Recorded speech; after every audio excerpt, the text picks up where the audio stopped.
Hello students, जो हमारा lesson है इलेक्ट्रिसिटी वाला, आज हम उसमें आगे करते हैं। आज करेंगे हम ओम लॉ के बारे में। तो यहाँ पे जो साइंटिस्ट था जिसको जॉर्ज सिमोन ओम बोलते हैं, फिजिक्स का वैज्ञानिक था, 1787 में पैदा हुआ तो 1854 में उसकी डेथ हो गई थी। तो उसने क्या पाया, देखो, ही फाउंड, क्या पाया उसने, the relationship between the current flowing through a conductor and potential difference across the terminal of a conductor using the circuit diagram. उसने जो इलेक्ट्रिक सर्किट होता है, इस डायग्राम को उसने यूज किया और इसका यूज करने के बाद उसने जो करंट है और पोटेंशियल डिफरेंस है दोनों में कुछ ना कुछ रिलेशनशिप मिला था। तो यहाँ पर उसने ग्राफ बना रखा है। इस साइड में हमारा पोटेंशियल डिफरेंस है, इस साइड में हमारा करंट को हम एम्पेयर, ऐसे यूनिट एम्पेयर है, और पोटेंशियल डिफरेंस की हमारी वोल्ट है। वोल्ट को वोल्ट मीटर की हेल्प से मापेंगे और एम्पेयर को एम मीटर की हेल्प से। तो देखो, in this circuit we come across two new symbols. हमें दो सिंबल नहीं मिले हैं। जो इस तरह का जो सिंबल होता है तो हमारा रेजिस्टेंस का, और इस तरह से जो सिंबल मिलेंगे ये होता हमारा रियोस्टेट यानी वेरिएबल रेजिस्टेंस। रियोस्टेट क्या होता है? रियोस्टेट रेजिस्टेंस को मापने का इंस्ट्रूमेंट होता है। उसके बाद देखो आगे ओम लॉ के बारे में यहाँ से क्लियर करेंगे। जो ओम लॉ है उसने क्या बताया था, he stated that the electric current flow through a conductor is directly proportional at to the potential difference across its end. यानी कि जो पोटेंशियल डिफरेंस वो डायरेक्टली प्रोपोर्शनल किसकी है? करंट की। ये बोल सकते हो करंट डायरेक्टली प्रोपोर्शनल है पोटेंशियल डिफरेंस की। और इस जो डायरेक्टली प्रोपोर्शनल का सिंबल है, इसको हटाने के लिए हम आर वर्ड यूज करेंगे। और आर क्या होगा हमारा? प्रोपोर्शनलिटी कांस्टेंट, यानी आर को हम कांस्टेंट के लिए यूज करेंगे, ठीक है। और जो किसके लिए होगा? For the given metal at given temperature and it's said to be resistance, और आर को हम रेजिस्टेंस बोल लेंगे। जो हमने पीछे ग्राफ किया था जिसको हमने पोटेंशियल करंट डायग्राम है, जो हमारा ये ग्राफ है, उसमें इस बात का हमने ध्यान रखना वो हमेशा स्ट्रेट लाइन में ही होगा। अब बात रेजिस्टेंस की आई हुई, तो रेजिस्टेंस का भी हमें पता होना चाहिए। रेजिस्टेंस होता है क्या है, जिसको हम हिंदी में प्रतिरोध भी बोलते हैं। तो देखो क्या होता है, it is the property of a conductor that opposes the flow of current. किसी भी चालक की वह विशेषता है या वो गुणधर्म है जिससे उसके अंदर जो करंट का फ्लो होता है। इसको हम रिप्रेजेंट करेंगे आर से, और इसका सिंबल होगा हमारा ये। और जो एस आई यूनिट है रेजिस्टेंस की वो होगी ओम, और ओम को हम इस तरह से डिनोट करेंगे जो यहाँ पर दिया हुआ है। और जो ये यूनिट बनी है ये हमारी जो साइंटिस्ट ने, जो ओम साइंटिस्ट का नाम है उसके नाम पर इसकी एस यूनिट रखी गई है। उसी ने रेजिस्टेंस के बारे में बताया था।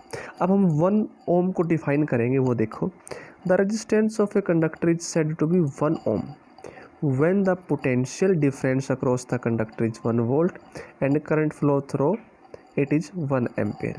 तो ध्यान से देखें, जो पोटेंशियल डिफरेंस है वो हमारा किसके इक्वल आया था? आई और आर के। यानी जो पोटेंशियल डिफरेंस डायरेक्टली प्रोपोर्शनल आई के था, करंट के था, लेकिन हमने कांस्टेंट वर्ड यूज किया और कांस्टेंट के लिए हमने आर लिखा था।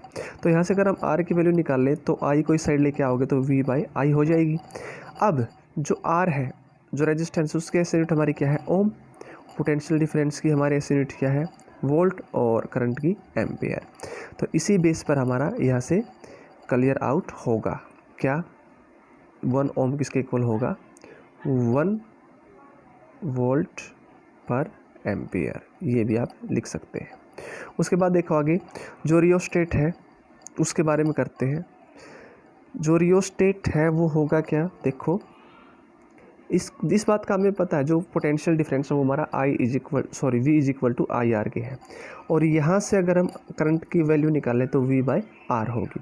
इससे क्या शो होता है? Current through conductor resistance is inversely proportional to its resistance. यानी जो करंट है वो इनवर्सली प्रोपोर्शनल किसके होता है? रेजिस्टेंस के होगा। तो देखो, इसलिए यहाँ से क्या पॉइंट बनेगा? So to increase or decrease the current according in the circuit a component is used is called rheostat। यानी कि किसी भी सर्किट के अंदर करंट को बढ़ाना है या घटाना है, उसके लिए हम जिस कंपोनेंट का यूज करेंगे उसको नाम रख दिया हमने रियोस्टेट, ठीक है। जो क्या काम करेगा? That regulate the current without changing potential difference. Potential difference में बिना किसी बदलाव के करंट को रेगुलेट करने का काम करेगा। और इसको शॉर्ट फॉर्म में लिखेंगे हम आर एच रियोस्टेट। इसका जो सिंबल होगा हमारा ये होगा, या फिर इसका ये भी हो सकता है। इसके अलावा देखो, it a conductor has, if a conductor, यहाँ पे इफ़ होगा हमारा, if a conductor has less resistance then more current will flow through it. किसी भी चालक के अंदर जितना प्रतिरोध कम होगा उसके अंदर करंट का फ्लो उतना ही ज़्यादा होगा। फॉर एग्जांपल, किसी भी सड़क के ऊपर अगर ब्रेकर वगैरह ना हो तो गाड़ी की स्पीड क्या है, हम बहुत ज़्यादा रख सकते हैं, कोई भी रुकावट उसके अंदर नहीं आएगी। ठीक उसी तरह से अगर रेजिस्टेंस नहीं होगा तो करंट का फ्लो ज़्यादा होगा। उसके बाद देखो, अगर हम बात करेंगे जो रेजिस्टेंस होता है उसको कौन कौन से फैक्टर इफ़ेक्ट करते हैं, किन किन फैक्टर के ऊपर वो डिपेंड करता है। सबसे पहले कंडक्टर की लेंथ, जिसको हम एल से डिनोट करते हैं, यानी कंडक्टर की लेंथ क्या होगी। दूसरा हमारा क्रॉस सेक्शन एरिया, यानी कि कितना एरिया होगा, उसके ऊपर भी जो रेजिस्टेंस है वो डिपेंड करेगा। उसके बाद देखो आगे, on the nature of material, जो भी कंडक्टर है हमारा वो किस मैटर से बना हुआ है उसके ऊपर भी हमारा ये डिपेंड करता है। और इन्हीं सभी पॉइंट से हम यहाँ पर क्लियर कर रहे हैं जो रेजिस्टेंस है वो डायरेक्टली प्रोपोर्शनल किसके होगा, लेंथ ऑफ कंडक्टर। और इसके साथ साथ इन्वर्सली प्रोपोर्शनल किसके होगा, जो क्रॉस सेक्शन एरिया है उसके। और यहाँ से इन दोनों पॉइंट से हमारा क्लियर होता है जो आर है वो डायरेक्टली प्रोपोर्शनल किसके होगा, एल बाई ए के, लेंथ बाय एरिया के। और जो डायरेक्टली प्रोपोर्शनल का सिंबल है उसको हटाने के लिए हमें कांस्टेंट टर्म यूज करनी पड़ेगी, और उसके लिए हम जो ये सिंबल दिया हुआ हमारा इस तरीके से, जिसको हम रो बोल सकते हैं, उसका यूज करेंगे। और इसको हम रेसिस्टिविटी भी बोल सकते हैं, यानी रेसिस्टिविटी ऑफ द मटेरियल, यानी किसी भी चालक की प्रतिरोधकता। अब जो रेसिस्टिविटी है, अब हम इसका पता होना चाहिए जो रेसिस्टिविटी है वो क्या होती है। जिस तरह से हमारा रेजिस्टेंस के बारे में हमने किया था, फिर रियोस्टेट के बारे में क्लियर किया था, ठीक उसी तरह से हम रेसिस्टिविटी के बारे में भी करेंगे। तो देखो रेसिस्टिविटी क्या होती है। The resistance offered by a wire of unit length and unit cross section area is called resistivity. यानी कि किसी भी तार की जो लेंथ है, लंबाई है, और उसका जो क्रॉस सेक्शन एरिया है, उनके द्वारा कितना, उसमें कितना प्रतिरोध हुआ, कितनी रेजिस्टेंस हुई है, उसी को बोलेंगे हम रेसिस्टिविटी। और एसआई यूनिट होगी हमारी इसकी ओम मीटर, एसआई यूनिट जो है, ठीक है। उसका रीजन क्या है, देखो हमने पीछे किया है, जो रेजिस्टेंस है आर है वो किसके इक्वल होगा, रो लेंथ बाय एरिया, जो रेसिस्टिविटी थी हमारी। और यहाँ से रेसिस्टिविटी को निकाल लेंगे हम, तो जो ए है उस साइड मल्टीप्लाई होगी और एल होगा हमारा डिवाइड में। रेजिस्टेंस की हमारी एस यूनिट हमारी क्या आई थी, रेजिस्टेंस की वो आई थी ओम, और एरिया की हमारी होती है मीटर स्क्वायर, ठीक है। और लेंथ को हम मीटर की हेल्प से मापेंगे, तो मीटर से ये 1 हमारा ख़त्म हो जाएगा, तो बच के क्या हमारा ओम मीटर। तो जो रेजिस्टेंस है उसकी एस यूनिट हमारी क्या होगी, ओम मीटर। उसके बाद देखो, for a material irrespective of length and area the resistivity is a constant. जो प्रतिरोधकता होती है, रेसिस्टिविटी होती है, वो क्या होगी, सेम रहेगी हमारी। उसके बाद हम आगे बात करेंगे, resistivity of a material very with temperature. जो तापमान होगा उसके साथ जो रेसिस्टिविटी है वो बढ़ेगी या घटेगी, उसके बारे में, जिसमें जो बदलाव होंगे उसके बारे में करेंगे। तो देखो, रेसिस्टिविटी ऑफ एन अलॉय या होमोलोगस मिक्सचर ऑफ मेटल, किसी भी धातु का जो होमोलोगस मिक्सचर है जिसमें मिश्रण सेम हो, generally higher than of its constituent metals. जो धातु है उसकी रेसिस्टिविटी के बारे में बात करें वो ज़्यादा होती है। एग्जाम्पल ले सकते हैं आप यहाँ पे कॉपर का और निकेल का। इसके बाद देखो, जो भी एलॉयज हैं जिनको हम उपधातु या मिश्र धातु बोलते हैं, उनकी रेसिस्टिविटी ज़्यादा होगी। और इसके साथ साथ क्या है, do not oxidise readily at high temperature, ज़्यादा तापमान पर वो नहीं जलेंगे। और इसी रीजन से क्या है, उनका यूज मोस्टली किसमें किया जाता है, इलेक्ट्रिकल हीटिंग डिवाइस, जैसे कि electric iron heater, toasters etcetera. घरों में आपने हीटर देखा होगा, उसके अंदर भी एलॉयज का यूज किया जाता है। जैसे कि टंगस्टन है जिसका हम यूज इलेक्ट्रिक बल्ब में करते हैं, टेम्परेचर कितना भी ज़्यादा हो, जो टंगस्टन है वो नहीं जलेगी, इसलिए इसका यूज किया जाता है। अब हमारा स्टार्टिंग में कल जो हमने वीडियो की थी उसके अंदर बनाई थी, उसके अंदर हमारा सीरीज और पैरेलल वर्ड आए थे, तो आज हम उनको यहाँ पे क्लियर करेंगे। तो सबसे पहले देखो, रेजिस्टेंस इन सीरीज, श्रेणी क्रम में जो प्रतिरोध है उसके बारे में। मैक्सिमम इफेक्टिव रेजिस्टेंस, अधिकतम प्रभावशाली प्रतिरोध बोल सकते हैं। हमने यहाँ पे रेजिस्टेंस 3 ले ली, R1, R2, R3, जो हमारे यहाँ पे डायग्राम में दे रखे हैं, R1, R2 और R3। जो पोटेंशियल डिफरेंस होगा हमारा V1, V2, V3। क्यों? सिंपल सी बात है, अलग अलग कंडक्टर लिए हैं तो इनका रेजिस्टेंस भी अलग अलग होगा, तो पोटेंशियल डिफरेंस भी अलग अलग हो सकता है। और हमने करंट पास आउट किया, ये हमारी बैटरी है, ये हमारी प्लग की है। जो ओम लॉ है उसके अकॉर्डिंग क्या था, जो पोटेंशियल डिफरेंस वो किसके इक्वल है, I और R के। तो ध्यान से देखना, इस ध्यान में पोटेंशियल डिफरेंस भी हमारा तीनों पॉइंट पे अलग अलग है, रेजिस्टेंस भी अलग अलग है, लेकिन करंट सेम रहेगा। तो देखो यहाँ से, the current flowing through the resistance in series will remain same. जो करंट का फॉलो अप होगा वो सेम रहेगा, और इसी वजह से क्या, जो पोटेंशियल डिफरेंस हर एक रेजिस्टेंस पर होगा वो अलग अलग होगा, यानी V1, V2, V3 अलग अलग मटेरियल के अंदर अलग अलग। तो देखो पोटेंशियल डिफरेंस का हमारा फार्मूला क्या था, IR। तो V1 पे निकाल लेंगे तो रेजिस्टेंस R1 हो जाएगा, V2 पर R2 और V3 पर R3। इस तरह से आप और भी ले सकते हैं, R4, R5 इस तरीके से। जो टोटल पोटेंशियल डिफरेंस है अगर हमने वो निकालना है तो टोटल पोटेंशियल डिफरेंस में क्या होगा, जितने भी हमने पोटेंशियल डिफरेंस लिए यहाँ पर 3 लिए, तीनों को प्लस करना पड़ेगा। अब हम इनकी वैल्यू पुट कर देंगे। V की वैल्यू हमारी क्या होगी, IR, और V1 की IR1, V2 की IR2 और V3 की IR3। तो जैसे ही हमने यहाँ पे पोटेंशियल डिफरेंस रखा तो ध्यान से देखो, करंट है जो तीनों में कॉमन आ रहा है, तो बाकी हम लिख लेंगे R1 plus R2 plus R3। तो जो I से I हमारा कट आउट हो जाएगा और वहाँ से हमारा रेजिस्टेंस निकलेगा, यानी कि टोटल रेजिस्टेंस बोल सकते हो R1 plus R2 plus R3। तो ये फार्मूला हमारा बनता है। अगर रेजिस्टेंस निकालना हो, अगर सीरीज में है तो हम इसको ऐसे निकाल लेंगे। उसके बाद हम आगे पैरेलल के बारे में बात करेंगे। देखो यहाँ से पॉइंट हमारा क्या निकला है, we conclude that effective resistance of this several resistor joined in series is equal to the sum of the individual resistance। यानी कि जो रेजिस्टेंस है, इसको इफेक्टिव रेजिस्टेंस बोल लेंगे हम, कई सारे रजिस्टर का अगर हम वो सीरीज में जोड़ते हैं तो किसके इक्वल होगा, जो टोटल रेजिस्टेंस है सभी के जोड़ के इक्वल होगा। अब बात करेंगे हम पैरेलल की। सीरीज में जो हमारे डायग्राम बनते हैं वो ऐसे बनेंगे और पैरेलल में एक दूसरे के पैरेलल, तो यहाँ ध्यान से देखेंगे। तो अब बात हमारी जो ध्यान से देखने की है, वहाँ पर हमारा जो करंट सेम था, लेकिन यहाँ पर हमारा पोटेंशियल डिफरेंस सेम रहेगा। रेजिस्टेंस तो हमारा अलग अलग होना है और तीनों ही के अंदर जो हमारा करंट है वो अलग अलग होगा। ठीक है, तीनों के अंदर अलग अलग करंट होगा, बाकी प्रोसेस हमारी सेम है। तो देखो उसके बाद यहाँ पर हम निकाल लेंगे करंट। वहाँ पर हमने पोटेंशियल डिफरेंस निकाला था और यहाँ पर हम करंट का फार्मूला जो क्या है, I = V/R के। तो ठीक उसी तरह से I1 निकाल लेंगे, I2 निकाल लेंगे और I3 निकाल लेंगे। पोटेंशियल डिफरेंस हमारा सेम V/R1, V/R2 और V/R3। तो हमने यहाँ पे करंट निकाल, टोटल करंट निकाल लेंगे I1 plus I2 plus I3। उसके बाद हमने वैल्यू पुट की, I की V/R होती है, I1 की V/R1, I2 की V/R2 और I3 की V/R3। ध्यान से देखिए, हमारा यहाँ पे पोटेंशियल डिफरेंस कॉमन निकलता है, यानी V हमारा कॉमन निकलेगा इस साइड में। तो कॉमन निकालने के बाद हम उसको इस तरीके से अलग से लिख सकते हैं बाहर।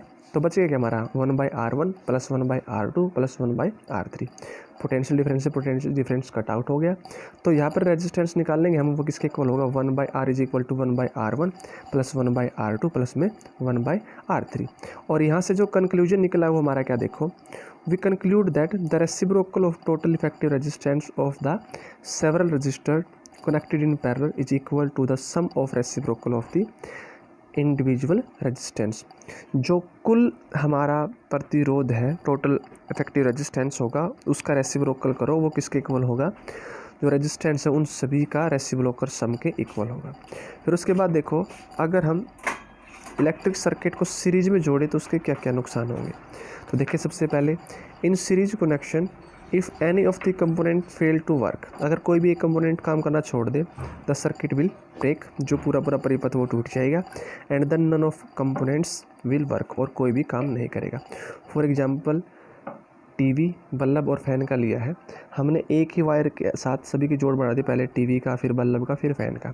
अगर टीवी वाली वायर जो है अगर वर्किंग करना बंद करके तो आगे तो करंट पास आउट नहीं हो पाएगा, और उसी की वजह से ना बल्ब जलेगा और ना ही फैन। उसके बाद देखो, it is not possible to connect a bulb और a heater in series. Series के अंदर एक बल्ब को और हीटर को जोड़ना पॉसिबल नहीं है। क्यों? Because they need different value of current to operate properly. इस बात का आपको पता है, जो घरों में बल्ब होता है उसको जो इलेक्ट्रिसिटी है वो कम चाहिए और हीटर को ज़्यादा, तो इसलिए सीरीज में ऐसा पॉसिबल नहीं होगा। अगर हम जोड़ने की कोशिश करेंगे तो ये एक बहुत बड़ा रिस्क होगा। तो इसलिए क्या है, hence to overcome this problem we generally use parallel circuit. इसलिए इस तरह की प्रॉब्लम से बचने के लिए हम जो सर्किट है वो पैरेलल में यूज करेंगे। उसके बाद हम करेंगे heating effect of electric current, विद्युत धारा के ऊष्मीय प्रभाव। आपने देखा होगा जब भी हम फैन वगैरह लंबे टाइम तक चलाते हैं तो थोड़े गर्म हो जाते हैं, तो होता है उसका हीटिंग इफेक्ट। तो इसी को एक्सप्लेन करेंगे। देखो एक्सप्लेनेशन, बैटरी और cell is a source of electrical source. विद्युत ऊर्जा का जो स्रोत है वो या तो बैटरी होगा या सेल होगा। तो उसी से हम क्लियर कर लेते हैं। तो देखो बैटरी या सेल लिया हमने, उसके अंदर जो केमिकल रिएक्शन होगी वो पोटेंशियल डिफरेंस बनाएगी दोनों टर्मिनल पर, और उससे क्या होगा, जो इलेक्ट्रॉन है उन वो मोशन में आ जाएंगे और जो करंट है वो फॉलो अप होगा रजिस्टर के थ्रू। और वहाँ से क्या होगा, टू मेंटेन दिस करंट, इस करंट को मेंटेन करने के लिए क्या होगा, the source has to keep expended its energy. जो भी हम सोर्स लिए हैं उसको अपनी ऊर्जा को बढ़ाना पड़ेगा, और उसके बाद उससे क्या होगा, part of this energy is consumed in useful work. और उस ऊर्जा का कुछ भाग या ज़्यादातर भाग का प्रयोग कार्य करने के लिए किया जाएगा, जैसे कि रोटेटिंग ऑफ फैन, पंखे को घुमाने के लिए। उसके बाद आगे देखो, रेस्ट ऑफ एनर्जी, जो ऊर्जा बचेगी वो क्या इज कन्वर्टेड इनटू हीट, वो ऊष्मा में बदल जाएगी या ताप में बदल जाएगी। And raise the temperature of gadget, और जो भी हमने उपकरण प्रयोग किया है उसके तापमान को बढ़ाएगी। और इसी को क्या बोल लेंगे, this is known as heating effect of electric current, और इसी को बोल लेंगे हम विद्युत धारा का ऊष्मीय प्रभाव। This effect is utilised in device such as electric heater, iron etcetera. जो इस तरह का प्रभाव है इसका यूज हम विद्युत हीटर या आयरन जो प्रेस बोलते हैं जिसको, उन सभी में किया जाता है। ठीक है, आपको इस बात का पता होगा जो इलेक्ट्रिक हीटर होते हैं उस पर खाना वगैरह हम तैयार करते हैं, वाटर वगैरह को गर्म करने का काम करते हैं, तो हीटिंग इफेक्ट का यूज हम वहाँ पर अच्छे से कर सकते हैं। एक बार और ध्यान से देख लेते हैं, हमने बैटरी या सेल लिया, उसका यूज किसके लिए किया, एनर्जी के लिए। तो उसमें से जो एनर्जी रिलीज होगी उसकी वजह से क्या होगी, जो इलेक्ट्रॉन है वो मोशन में होंगे, और मोशन में होने के बाद उसमें से जो एनर्जी है वो एक्सपेंड की जाएगी, बढ़ाई जाएगी करंट को मेंटेन रखने के लिए। उसमें से कुछ एनर्जी का यूज कर लिया जाएगा जो भी हम इंस्ट्रूमेंट ले रहे हैं, जैसे कि फ़ैन, और उसका यूज करने के बाद जो बची हुई एनर्जी है वो किस में कन्वर्ट होगी, हीट में, और हीट में कन्वर्ट होने के बाद वो उस इंस्ट्रूमेंट को गर्म करने का काम शुरू करेगी, और उसी को हम बोलेंगे heating effect of electric current.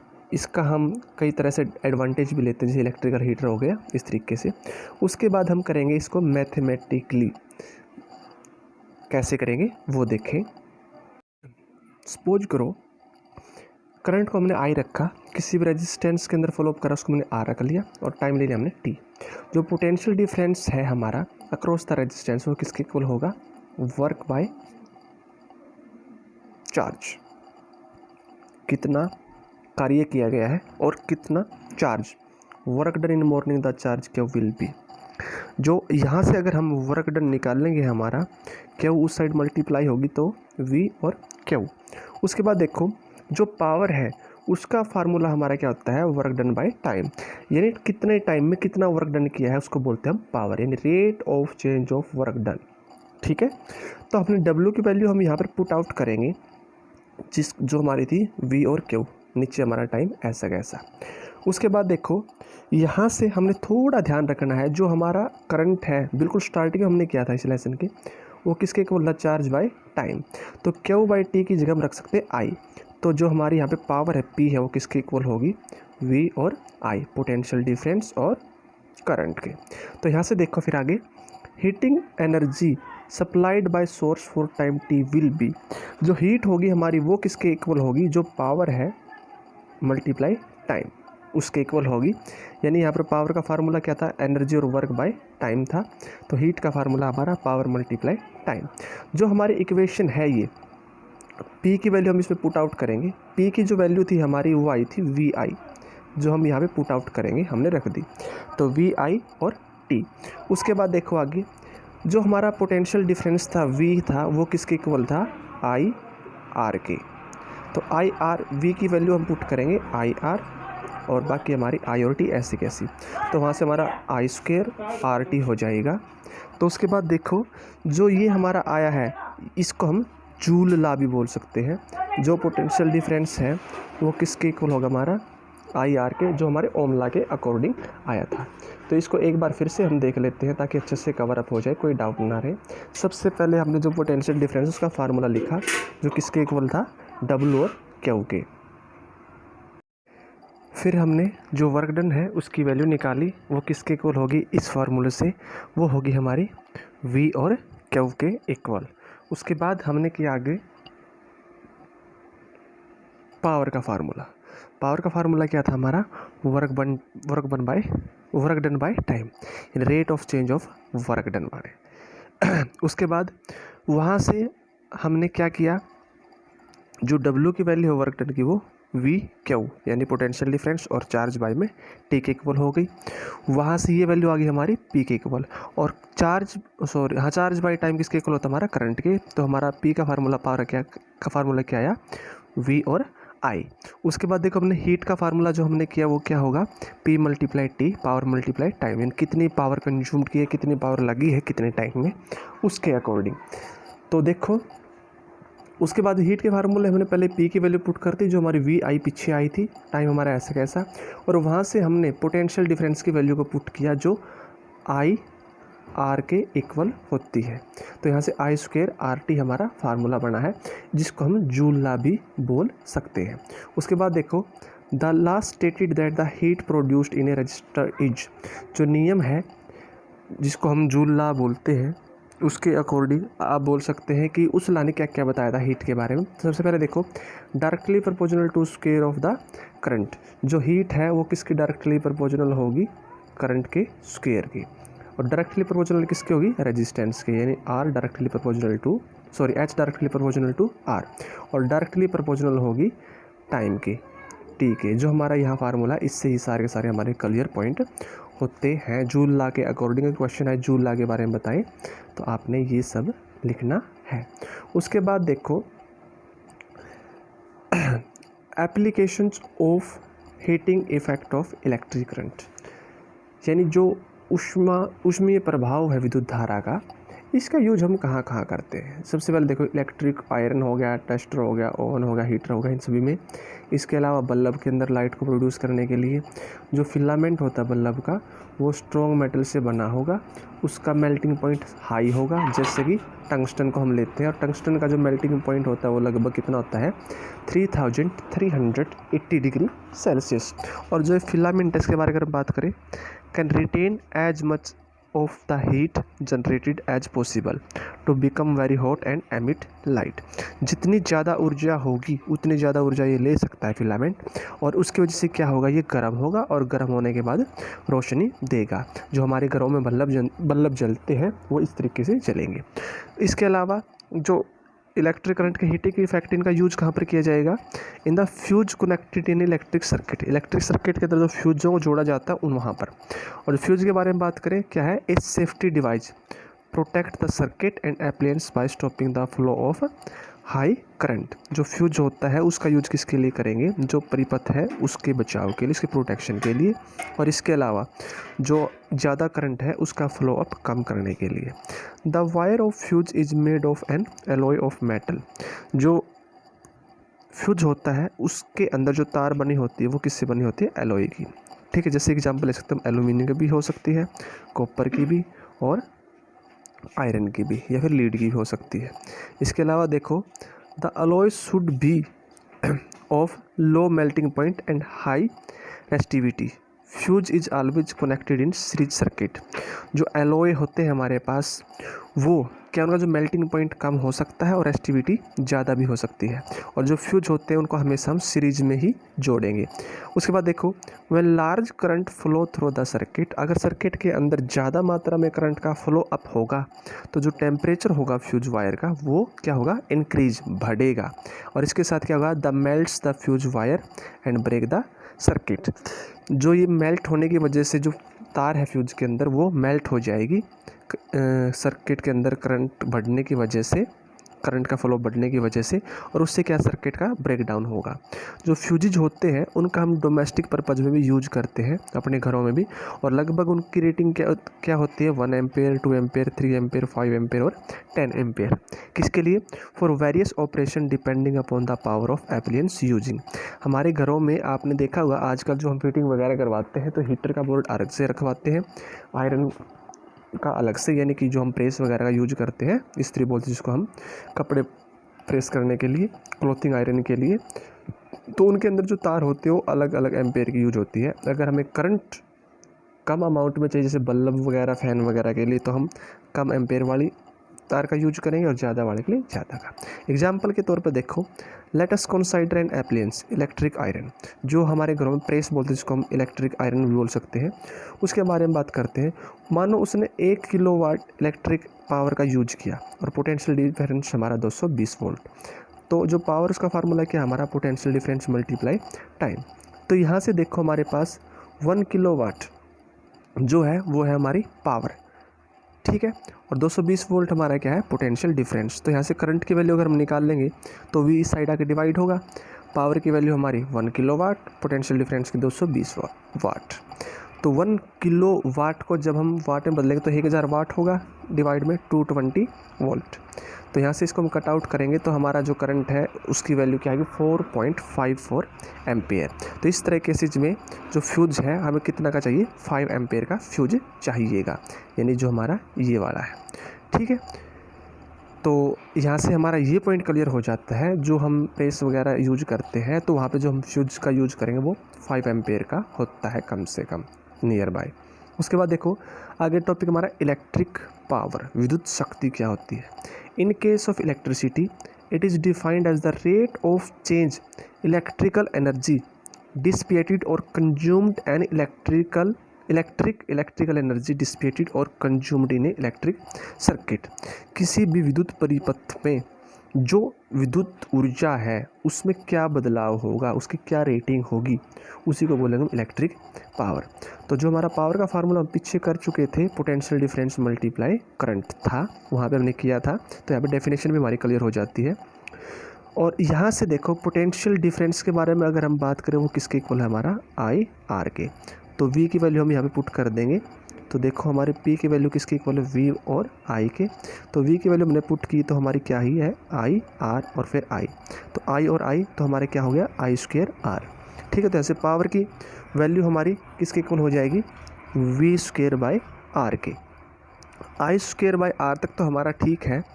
तो जो V स्क्वायर बाय R कैसे आया, देखो पावर की वैल्यू I हमारी I स्क्वायर R, और जो हमारा करंट है वो किसके इक्वल होता है, V बाय R के।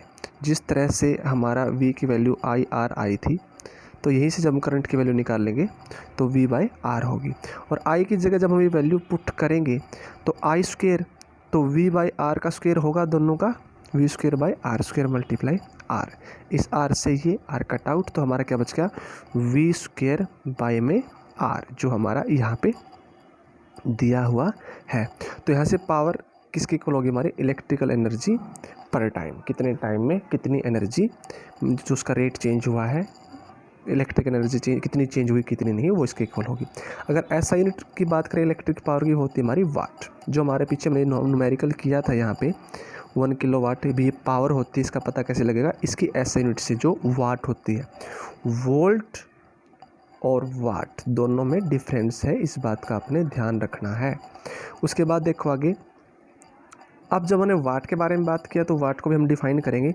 तो 1 वाट किसके इक्वल होता है, the power consumed by a device when 1 ampere of current passes through it at potential difference of 1 volt. यानी 1 एम्पेयर करंट पास आउट हुआ जब पोटेंशियल डिफरेंस हमारा 1 वोल्ट हो, तो 1 वाट उसके इक्वल होगी। तो हमारा पावर का फार्मूला किसके इक्वल था, V और I के। तो जो पोटेंशियल डिफरेंस उसकी एस यूनिट हमारी वोल्ट और करंट की एम्पेयर, तो 1 वोल्ट मल्टीप्लाई 1 एम्पेयर, और एक इसके इक्वल हो जाएगा वाट की, जो हमारा यहाँ पे दे रखा है। उसके बाद देखो इलेक्ट्रिकल एनर्जी के बारे में हम बात करेंगे। जो पावर है वो हमारे किसके इक्वल आई थी, V और I के। तो यहाँ से जो हम इलेक्ट्रिकल एनर्जी के बारे में बात करेंगे तो पावर किसके इक्वल होगी, इलेक्ट्रिकल एनर्जी बाय में टाइम, और ई की वैल्यू हमारी किसके इक्वल होती है, पी मल्टीप्लाई टी के। ठीक है, यानी कि इससे जब इसको सोल्व आउट किया तो हमारी इलेक्ट्रिकल एनर्जी किसके इक्वल होगी, पावर मल्टीप्लाई टाइम, यानी पर टाइम के अकॉर्डिंग कितनी पावर कंज्यूम्ड की गई है। और अगर हम बात करें इलेक्ट्रिकल एनर्जी की एसआई यूनिट की, वो होगी हमारी जूल, या फिर हम वाट पर सेकंड भी रख सकते हैं। और जो न्यूमेरिकल यूनिट होगी इलेक्ट्रिक एनर्जी की, वो किलोवाट पर हावर होती है, वाट पर सेकंड या किलोवाट पर हावर। और किलोवाट पर हावर को हम 1 यूनिट बोलते हैं। जो रीडिंग वगैरह होती है मीटर के अंदर बोलते हैं कितनी यूनिट यूज की है, तो किलोवाट के अकॉर्डिंग की जाएगी। तो देखो एनर्जी किसके इक्वल है, पावर मल्टीप्लाई टाइम के। तो अब इसके ऐसे यूनिट में कन्वर्ट करेंगे, इलेक्ट्रिकल एनर्जी की ऐसे यूनिट क्या आ गई हमारे, किलोवाट हावर, यानी 1 किलोवाट पावर के लिए, और टाइम जो हमारा वो हावर में ले लिया। अब इसको हम कन्वर्ट करेंगे जूल में। 1 किलोवाट में कितने वाट होते हैं, 1000, और 1 हावर में कितनी सेकंड होती है, 3600। तो यहाँ ध्यान से देखो, 3600 को हम इस तरीके से लिख सकते हैं, 36 मल्टीप्लाई 10 की पावर 2, और 1000 को 10 की पावर 3 लिख सकते हैं। तो यहाँ से देखो 2 यहाँ पे है और 3 यहाँ पे, तो 36 मल्टीप्लाई 10 की पावर हमारी कितनी हो जाएगी, 5, जो हमारी यहाँ पे दे रखी है। अब हम अपनी मर्ज़ी से अगर यहाँ पॉइंट ऐड करेंगे, जो हम यहाँ पे पॉइंट लेंगे, मल्टीप्लाई 10 की पावर हमें 1 बढ़ानी पड़ेगी, क्योंकि पॉइंट हमने अपनी मर्ज़ी से ऐड किया है। तो आप इसको ऐसे भी लिख सकते हैं और ऐसे भी लिख सकते हैं। ठीक है, और जो वाट पर सेकंड है उसकी जगह हम ऐसे जूल भी ले सकते हैं, जो यहाँ पे ली गई है। और 1 किलोवाट हावर में कितने जूल होते हैं, 3.6 मल्टीप्लाई 10 की पावर 6 जूल। और 1 हॉर्स पावर के बारे में अगर हम बात करें, उसके अंदर 746 यानी 746 वाट होते हैं। उसके बाद यहाँ हमारा लेसन जो है कंप्लीट हो जाता है। फिर भी इस लेसन में आपका कहीं पर कोई डाउट हो तो आप पूछ सकते हैं। आज का हमारा लेक्चर थोड़ा लंबा हो गया है, फिर भी चलो कोई बात नहीं, आप इसको आराम से कवर अप कर लेंगे धीरे धीरे। ज़रूरी नहीं कि आप इसको एक ही बार में कवर अप करें, जहाँ तक आप समझ सकते हैं 5 मिनट 10 मिनट 15 मिनट वहाँ तक करें। आशा करता हूँ आप इसको अच्छे से लर्न करेंगे, और इनसे रिलेटेड जितने भी आपको न्यूमेरिकल आगे आने वाले टाइम में दिए जाएंगे उन सभी को ईजिली सोल्व आउट कर सकते हैं। जो हमने टॉपिक किए आज, ये मोस्टली सभी के सभी टॉपिक इंपॉर्टेंट है और एग्जाम में इनमें से क्वेश्चन पक्का हर बार आता है। और आशा करूँगा वीडियो आपको अच्छी लगी होगी। वीडियो अच्छी लगी है तो चैनल को सब्सक्राइब करें, वीडियो को शेयर करें और लाइक करें। Thank you.